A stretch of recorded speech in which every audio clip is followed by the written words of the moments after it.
Hello. Hello. And hello. And hello to you. Wait a second. Hello. Hello. Wait a minute. Those of us who can't see her, well, now we can hear her. What do we have here, Lindsay? Well, to Marketeers fans, welcome back to season 2. This is our first episode of season 2, and we are joined by the lovely and talented Meg Kerr. Hi, guys. Who's Meg? This is amazing. This is our first guest ever. For those of you who don't know Meg or haven't seen, we brought Meg in to help us with some of our exciting promo material for season 2, our season 2 launch. But for those of you who may have not seen any of that, I'll just let you know a little bit about Meg. Meg has worked in a variety of strategy roles. She started working in digital and social. That's where we met a long time back. And she has then moved on to brand. It is now the head of planning at an independent agency called Doug & Partners, which is a new role for you. Congrats, Meg. Oh, thanks so much. I'm loving it. It's been so exciting. Amazing journey so far. Yeah. Good. So this is a big milestone because Meg is our very first special guest that we are having on the Two Marketeers podcast. So we are so pumped you're joining us, Meg. No pressure. No, really, no Meg, pressure. There's no pressure. There's absolutely no pressure. None. So true. I mean, Welcome, we've been in perhaps not virtual rooms like this before, but we've been in rooms like this before about a decade ago. So this isn't like totally new, but it's a new format, that's for sure. I know. I feel like we're in the same room. We're back, room. Baby. We're back. And probably far less pressure than the last time we were ever all in a room together. Amen. I was gonna say. Yep, that's a right? great point. Mm-hmm. Which I think leads nicely into our topic, actually. So, Sean, what are we talking about today? Today we are talking about the future of work. I had to cover all that because Lindsay was taking a sip of water. But anyways, so stupid.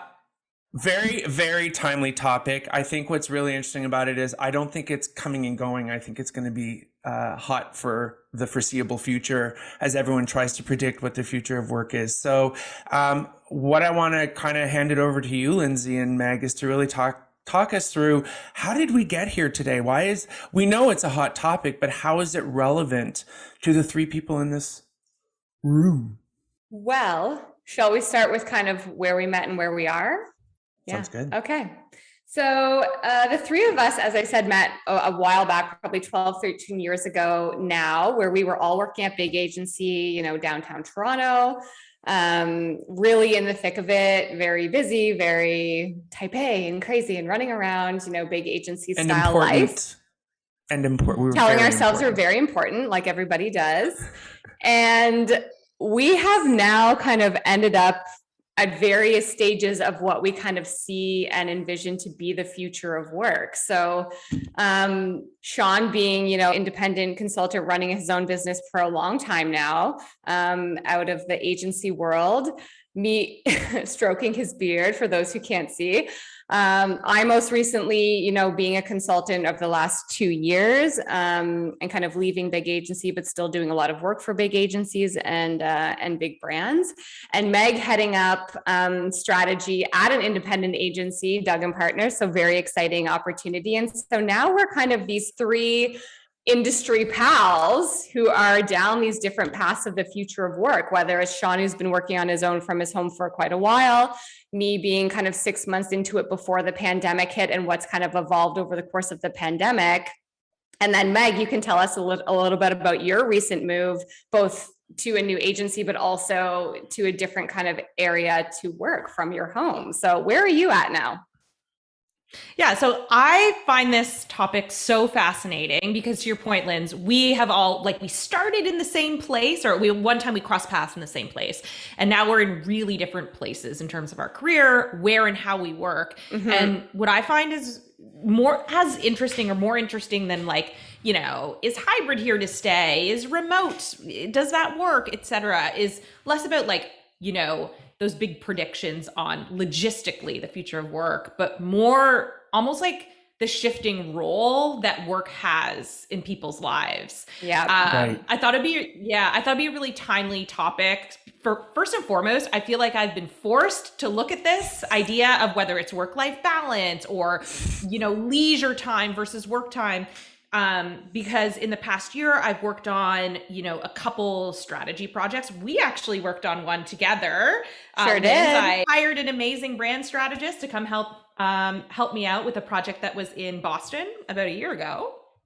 I was like, dear boss, can I book an internal with you, please, if you don't mind? I'm like, yes, I will send you some wine and we'll have a Zoom call with some wine to go over the work. But yeah, but as you know, that was a huge exploration of like how people manage work and life. What's that going to look like in sort of a post-COVID world?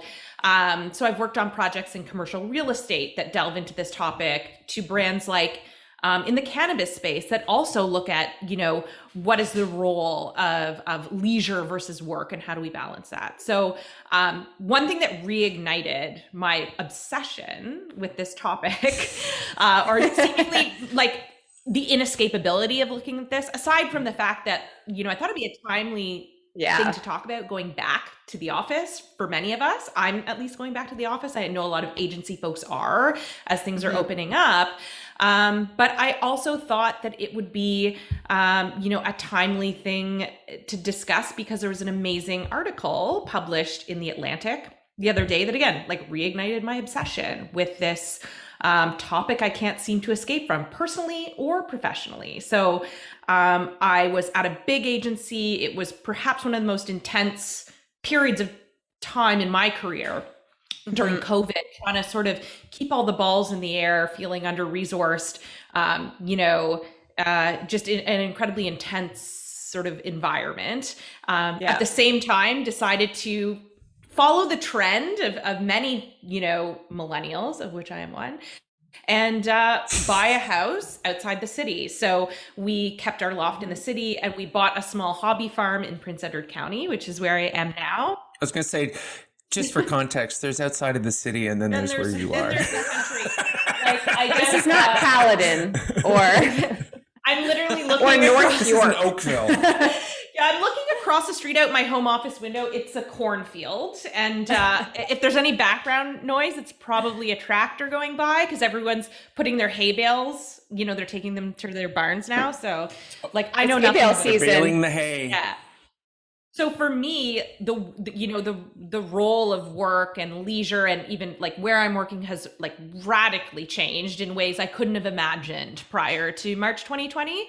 And it's bringing up all these new questions. So the article that was recently published in The Atlantic that I was like, yes, this really resonated with me. And I think it will resonate with you guys as well in sort of creative professions. It was called Why Your Leisure Time is in Danger. Stop treating your time off as a productivity hack. So I pulled what I think is like the closest. Say that one more time, Meg. So why your leisure time is in danger. Stop treating your time off as a productivity hack.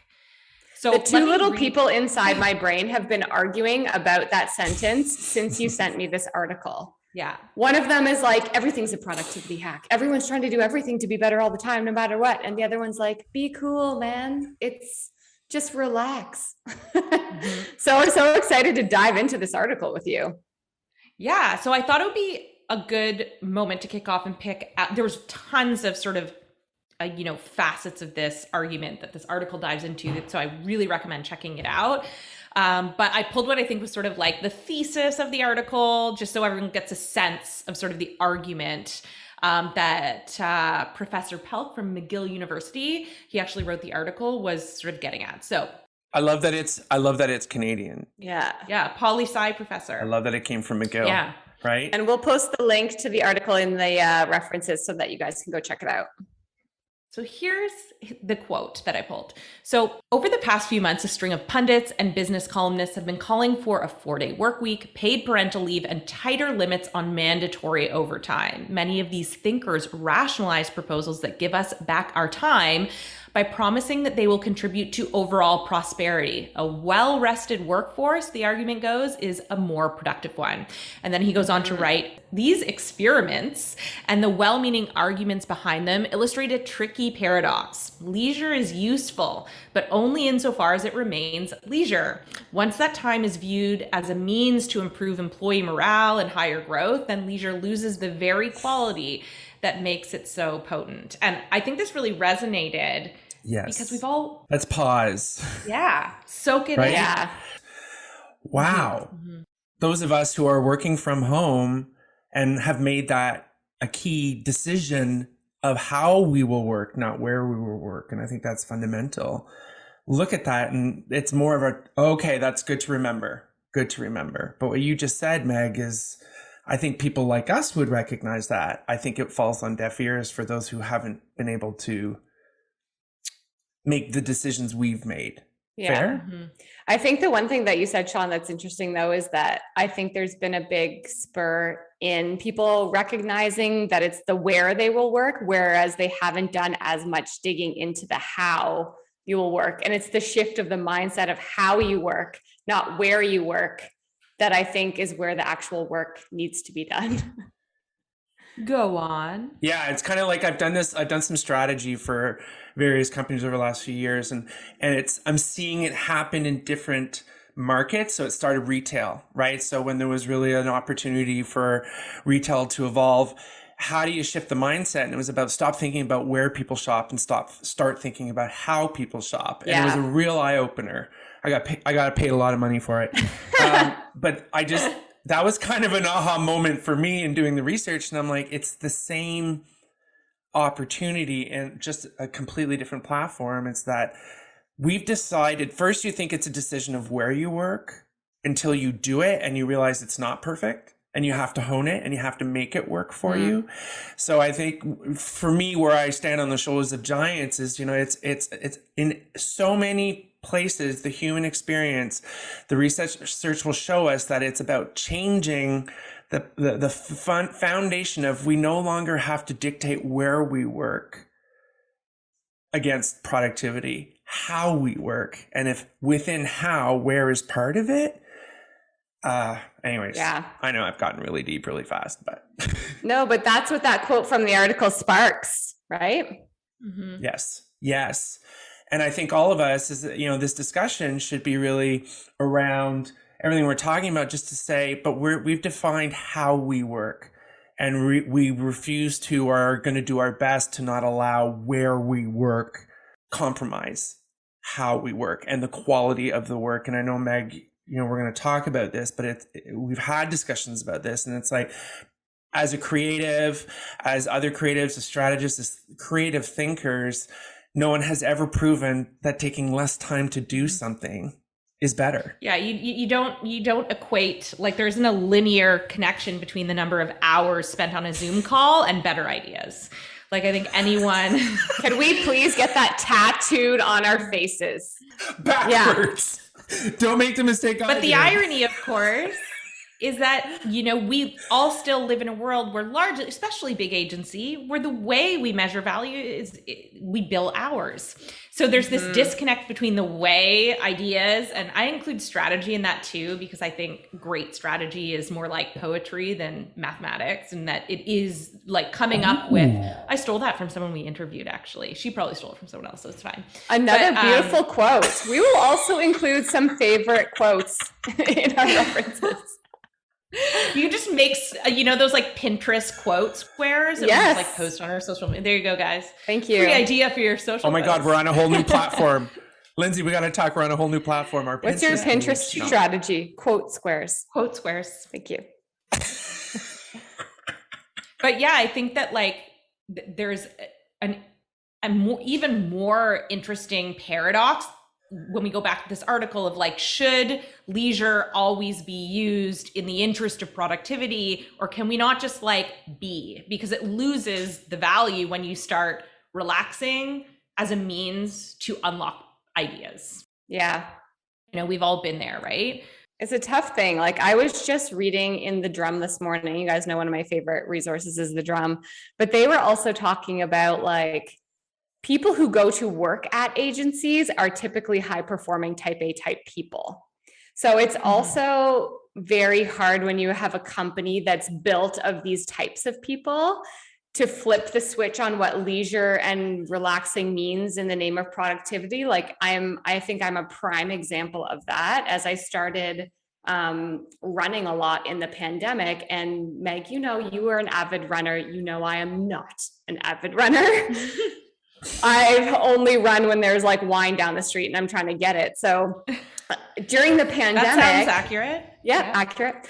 Yeah. During the pandemic, I started to run a lot, and it's such a backward way of thinking, because I'm like, well, if I run more, I'm going to get my adrenaline pumping. I'm going to get my ideas going. I'm going to have a clearer head so that when I come back home, I can get down to work. And even in that moment, I'm like, I'm treating the only physical health experience I have in the day in the name of productivity. And it just comes naturally for me to think that way.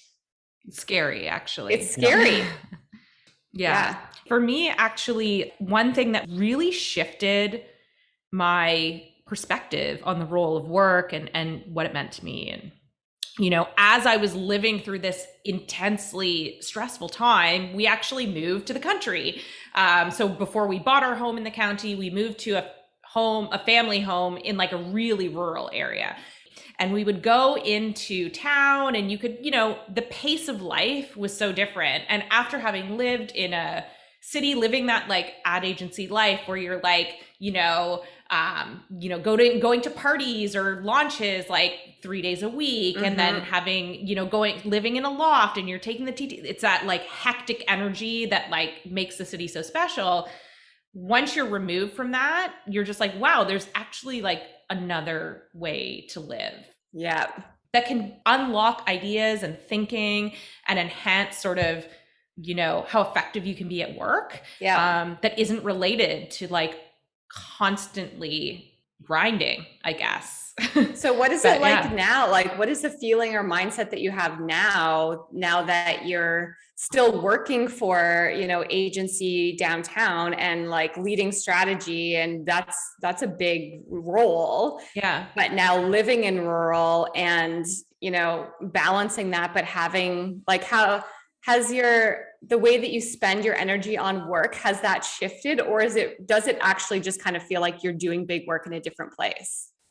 It's completely shifted for me. I think part of it is because I've changed jobs, but I feel like previously, and maybe it is part of where I lived, I would get up, I lived in an open concept loft. So it was like, you're basically in one big room. Yeah. And there was zero delineation between work and life. I would get up, sit at my desk, work all day. You're on tons of meetings, and then you go to bed. And it's like, what you think about before you go to bed, what keeps you up is like that next meeting at 8 a.m.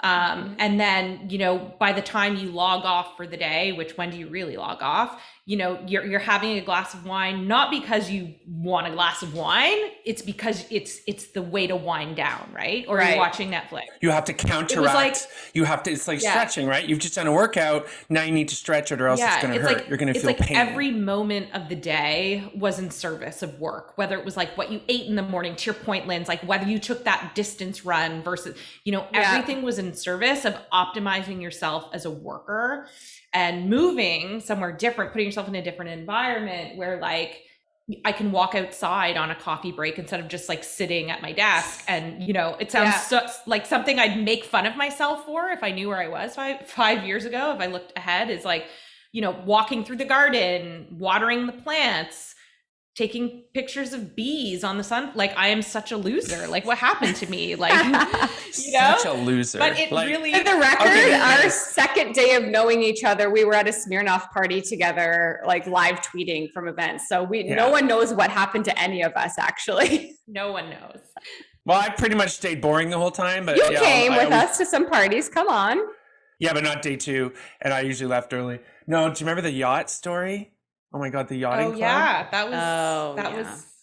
I think Lindsay thought she was going to die. It was the first time on a yacht, I think. And they came to work dressed like Ralph Lauren models. And the next day we're like, so it was a race.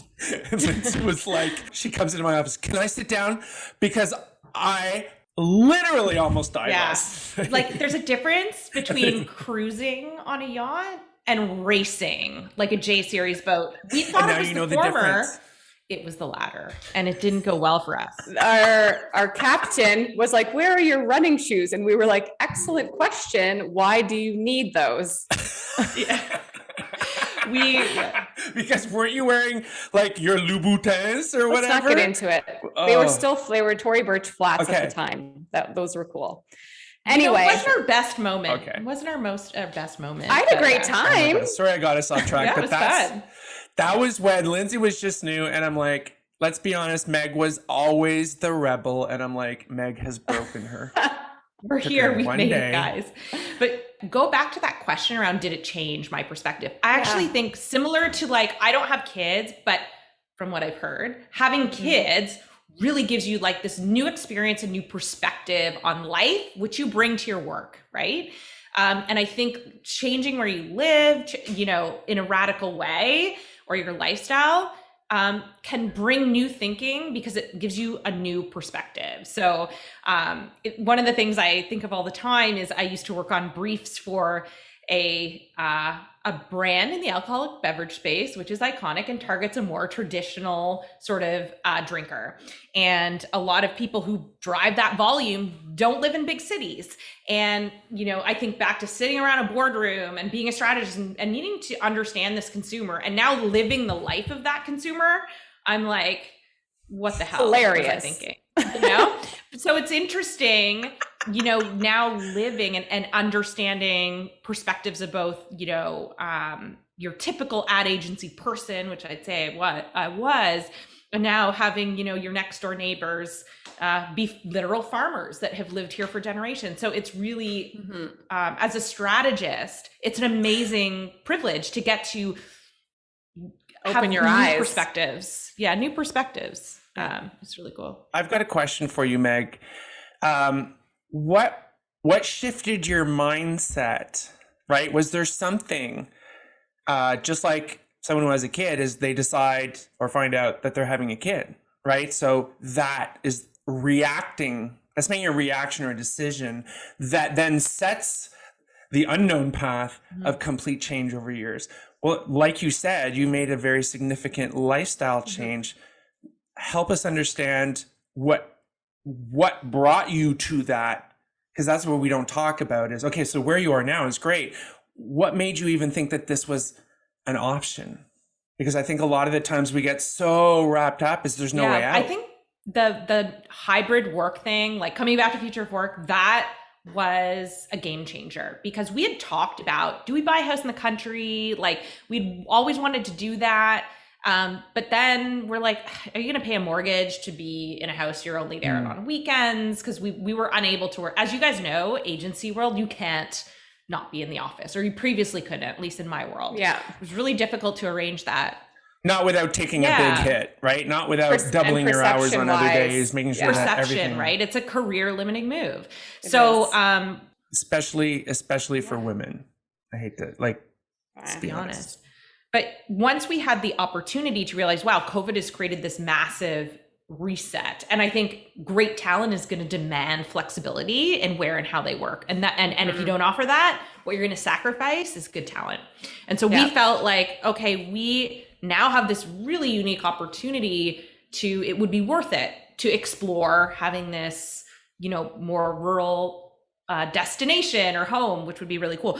So that was sort of like the reality that made it possible. That was sort of like, this is actually something and to consider. We're different too. Like we don't have kids and we have a small loft in the city, and we weren't at a place where we were all in real estate in Toronto, which as we know is like cripplingly expensive. So we had the opportunity to kind of like keep a small place in the city, a pied de terre, which I like to call it now, and then have this home in the country, which frankly, like, let's be real, this is our child for the interim, because it's an older home, it needs a lot of work, and there's so much, you know, things we want to do. It needs love. And also just it needs its diaper changed on occasion. I get it. I think the that would be metaphor is equivalent strong. to the cistern. Yeah.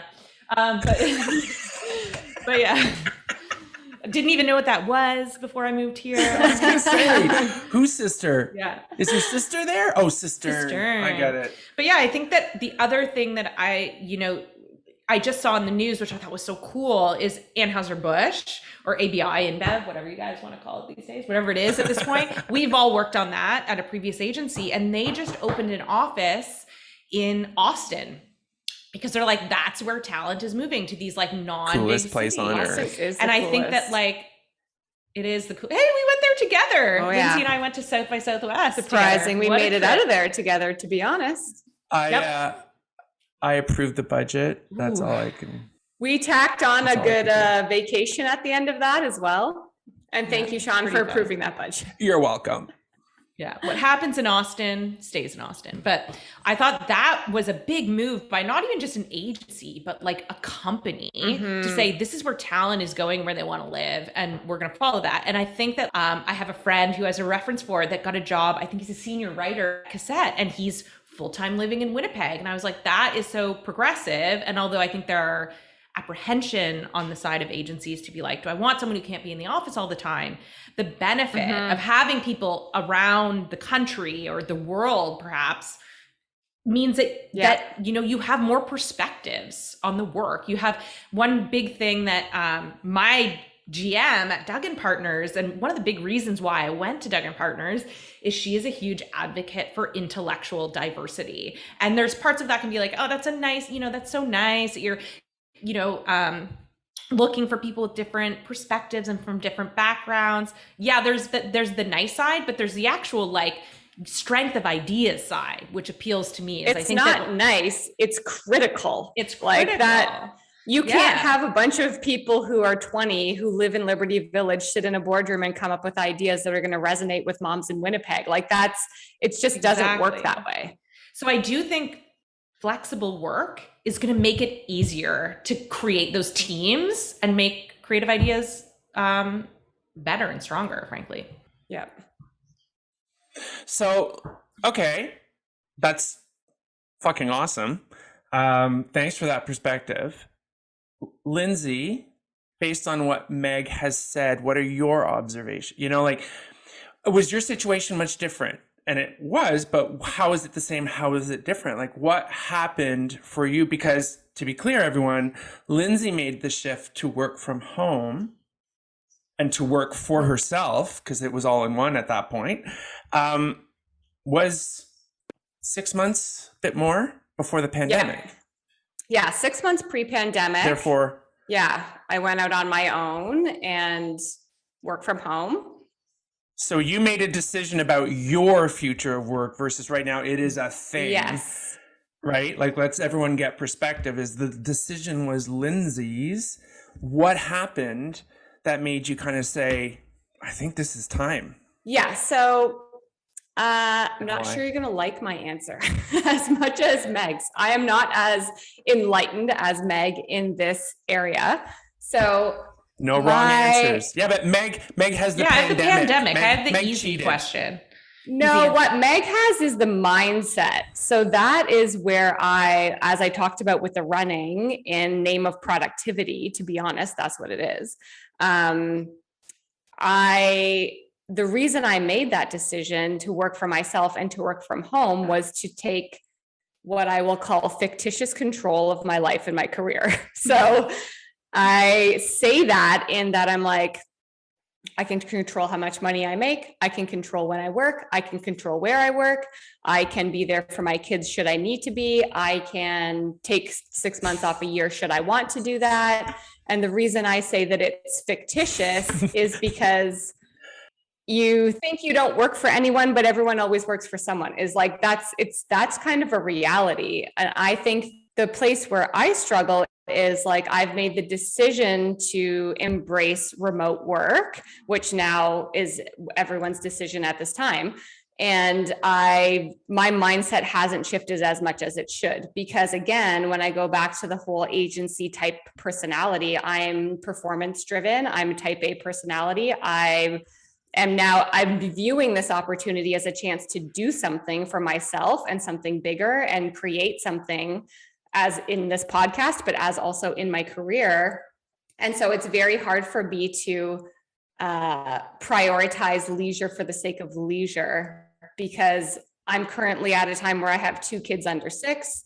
I'm still in my 30s. I'm like performance driven, and my mindset has not shifted as much as it should. And that's my big question back to you guys is, I think to you both, I think that people have made the decision around remote work. Like, I want to work remotely for the rest of my life and have a hybrid work model because I think that's what's going to be better for me. I don't think people are necessarily, companies and employees alike, analyzing the mindset shift that needs to take place. It's not the location, it's the way you value work and how you do it.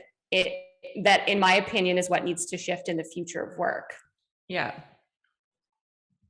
So, what do you think about that? Do you want an argument there? Yeah. So if I could make an observation, yeah, and ask please. a few questions. Lindsay can be very unforgiving of herself, everyone. But I think what's funny is you made a decision and then the world changed, and you're holding yourself equally accountable. More time with your children didn't mean having a school in your basement. I did do that. Working when you wanted to, didn't mean, oh my God, I better do this all now because it might all go away. Like the industry might blow up, and the decisions or the information or the data that I had pulled together to make an informed decision got thrown out the window. And here I am back. It's called survival mode, and it's the stuff we do best. So you are almost pulled back to say, it can't be all the things I'm hoping for it to do, right? And I'll always say 2 steps forwards, 1 step back. But it's interesting to say, okay, so as long as we look at mistakes, first of all, I don't think you regret for 1 second that you made your decision. Not at all. Right. So there's that to bring into it. And then the world has changed. But I love how you've kind of like, okay, I don't think I'm in the mindset. So then that's just another perspective to say, so the world needs to know that, because people who made the decision before it even happened aren't in the mindset. So don't assume, everyone has to be careful. The change hasn't happened yet. I was asked to comment on this thing on LinkedIn, and it was like so useful. I'm like, I can't believe as a strategist, shame on us all, that we think there's enough time and data to actually forecast a true direction. Do you know what I mean? The change that's going to happen will happen after whatever happens. Do you know what I mean? Like, we're just adjusting to how we got used to not going into work. All these people and all these high level, C-suite is saying, and it's driving me crazy, that they're like, everyone just needs to get back to normal, and don't get Lindsay started, right? What does Lindsay do when I say there is no normal? And she'll be like, don't tell me it's. We are not going back. We are only going forward. Exactly. So we're soapboxing a little bit, but what I love about the timeliness of all of this, Meg, and how, let's give you a quick run through. We're like, we need to have a guest. We need someone that we think is just really cool and has a voice and actually speaks to us. If she'll do it, it'll be Meg. And then we had conversations with Meg, and Meg was like, well, I really have this thing I'd love to talk about. And it was future of work. And it's like, who can't relate to this as it affects them right this second? Because we can have a conversation next week and another article came out. What I love about Meg's recommended article was, people, this is not unprecedented, right? The world has had major changes, and us, the strategists, need to kind of take that breath and go, so what do we know? So instead of worrying about, everyone's talking about data now, it's like, there's still historical data. How has the world reacted to these things? A lot of things about the workforce as we knew it up until a year ago. And I think that's the thing that Lindsay gets frustrated with, is we think that we're going back to that, and we won't. But in history, major shifts, like, I think there's 3 of them. I think it's wars, I think it's pandemics or epidemics, and there's one other thing. Anyways, it's important. But these are the major things that affect civilization. Natural disaster. And setup. Is that what it is? I think it's natural disaster. I think you're right. I got you. So thank you, Lindsay. You always do. The idea here is, can everybody just take a breath and stop? And I think it's so true of our generation. I won't even say your generation. I'll say of our generations. People want answers. I come from a world and agency where you couldn't be what Meg or Lindsay are. You couldn't. No one cared. They're like, just don't tell me why you're doing. Just do what I need to do. So we would speculate on customer scenarios, and we would speculate on this stuff. And I think with the millennials hitting that senior level, And then when you look at the cohort below that, I don't mean below, but after, you're right, Meg, like you actually had to break the norm to say, I will not accept a job that doesn't allow me things that are important in my life, right? Because my generation was the ones that, what are you talking about? Are you freaking crazy? Because you're going to lose your job and you don't know what you're doing. You guys have that sort of, that millennial sort of, there are more valuable things in life. And it's because of the economy issues that have happened in your, alongside with you. And then you have the Gen Xers who are going to be, Gen Z. Gen The Z. Gen Zers. And I have, a couple of my own. They just don't even understand why. They're like, why are you so stressed about this? Don't you work for yourself? The generation after you is going to be even more demanding of it. So I think it's that it cascades down where you just quoted someone you interviewed. Do you know what I mean? It's like they have such clarity. And a lot of the stuff that we tended to do is absurd to them. But it's funny because like I think to again, someone who's like type A and, you grow up, watch your parents work hard, all of that. It's kind of like, wow, you have the privilege to just be 25 and be like, I'm not accepting this and I'm not going to work then. And you're like, what? Kids these days. Don't we have jobs? Is that not what we do? It's a funny thing. And that's where sometimes I find like people have made the decision that that's what they want, but they're not unpacking the why as to why they want it and what next now. So I feel like that's what's going to come out over the next year or so. People really analyzing, what does that mean beyond just not being in a physical location?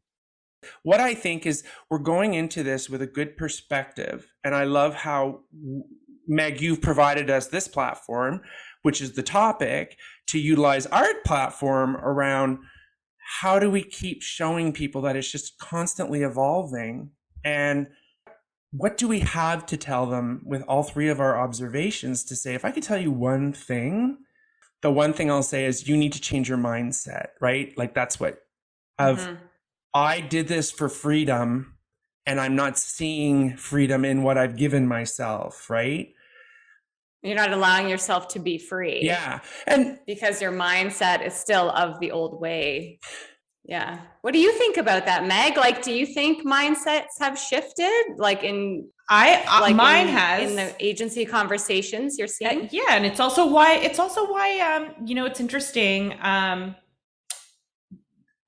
my previous agency, a lot of people quit, and it was shocking. I know this isn't unique to,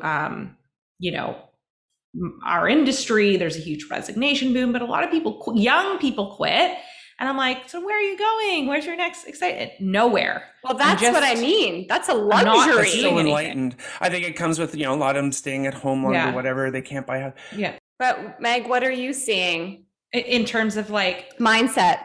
Like, what are you seeing in terms of like mindset and in the actual agency environment, and coming from your other agency and going to a different agency who has maybe perhaps a different perspective? Do you think really different? If we open the conversation to like other agency leaders and things like that, what do you think? How do you think people feel about mindset in the environment now? Well, I think there are a couple like domino effects, at least from my perspective. One, with everyone kind of working from home for a year and a half, I think people have said, hey, I could do this on my own, or hey, I don't want to wake up at 7, sit at my desk. It's not worth it. Like I'm not working for me. I think there's a different motivation, Lindsay, when you're like, this is my thing.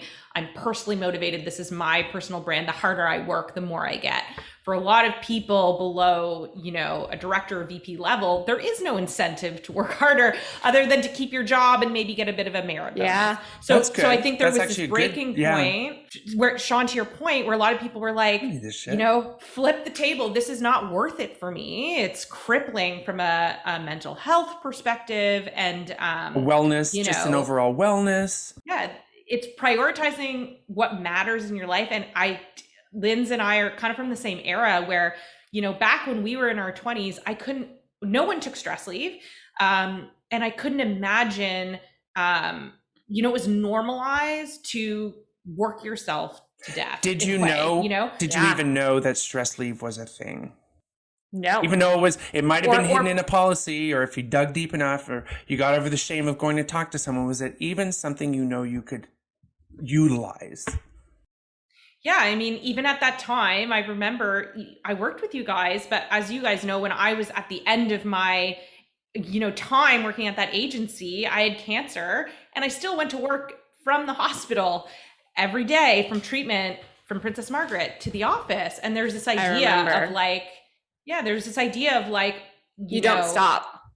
You don't stop. This is like what you do, almost in hindsight at the expense of you as a person. And I think for our era, there's this, you're almost like, for many of us too, maybe it's more significant when you don't have kids or whatever, but it's like, you're almost like who you are is so defined by what you do that it becomes all consuming. And I think the pandemic, it got to that point where people were just like, it was so affecting that they're like, I'm checking out of this completely. It's this one thing when you shared that article and I was like, there is something I read that if I can find a reason to kind of bring it in and quote it loosely, because I don't have it in front of me. But the idea is that it was an article from 1932 when the industry was really, coming back from the Depression, all that stuff. It was in Harper's Bazaar, so I'll make sure to include it because I think it's really relevant. The idea is the quote to take from it is, there is a problem where our society sees work as virtue. Mm-hmm. And it comes down from religion. It comes down from practice, any of that stuff. I was raised a good Catholic boy. You believed what you were told because that you didn't have access to anything else, and that was fine. And we were raised to believe that working hard is a virtue.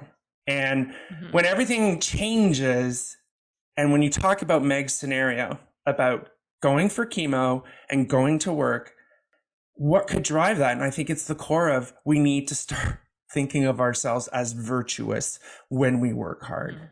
Because virtue is kind of like, I love that article because it's in sort of the language of that era, but essentially if you rewrote it for today, it would really be like a criticism of hustle culture. Exactly. Which we're seeing now. 100%. Like how the pandemic killed hustle culture and it was kind of already on its way out. And it's funny how it's cyclical. It's like there's been these criticisms over and over. And I think what this article, the Atlantic article points out, they have this phrase. It's like, what house do you want to live in? What world do we want to rebuild? We're on the precipice of making that decision. And it will be really curious to see, where we go from here. 100%. I think that's such a great way to wrap it up, because I feel we're all living in that metaphor. Mm-hmm. Do you know what I mean? It's like, I decided that this house is a great representation of where I want to be. And Lindsay, would you say the same thing? Like whether that's a next step? Yes. I feel like we're each in our spot building our house based on our own architecture plan. Mm-hmm. Mm-hmm. And I think that's what a lot of people have done. They're like, I'm moving out of this house, but I don't know where I'm going. Yeah. And I think the next year, the next 2 years will be like, what house are you building and why? Not just the fact that you needed to move. Yes. Does that house allow you to work how you want to work? Yes. God, you guys are smart. We are going to continue covering this topic a lot through season 2. Meg, I can't thank you enough. Meg, will you come back? Oh my gosh, please invite me back. Maybe we could do an in-person one in the future, though. Yes. I think we all have great backyards. 2022 goals, in-person recording. We can't wait for it to happen. Well, thank you guys so much for having me. This was like, I'm so flattered that I get to be on one of the podcasts I actually listen to. It's so meta. It's amazing. Thank you. Meta. See, that's why she's cooler than me. Now I'm going to use that. Meg, thank you so much. Yeah, take that away. All right. So happy to be back. Lindsay, always a pleasure. Have a great week, everybody. We will talk to you real soon. Thank you, Meg. Thanks, guys. Bye. Bye. Talk to you soon. Bye. Wow. That was nuts. Thanks for listening. We hope you enjoyed it. New episodes launch every 2 weeks, so be sure to subscribe to the Two Marketeers podcast wherever you like to listen. Or go to the twomarketeers.ca and connect with us. That's the twomarketeers.ca. Spell it out. We are everywhere. Two Marketeers podcast. This podcast is over.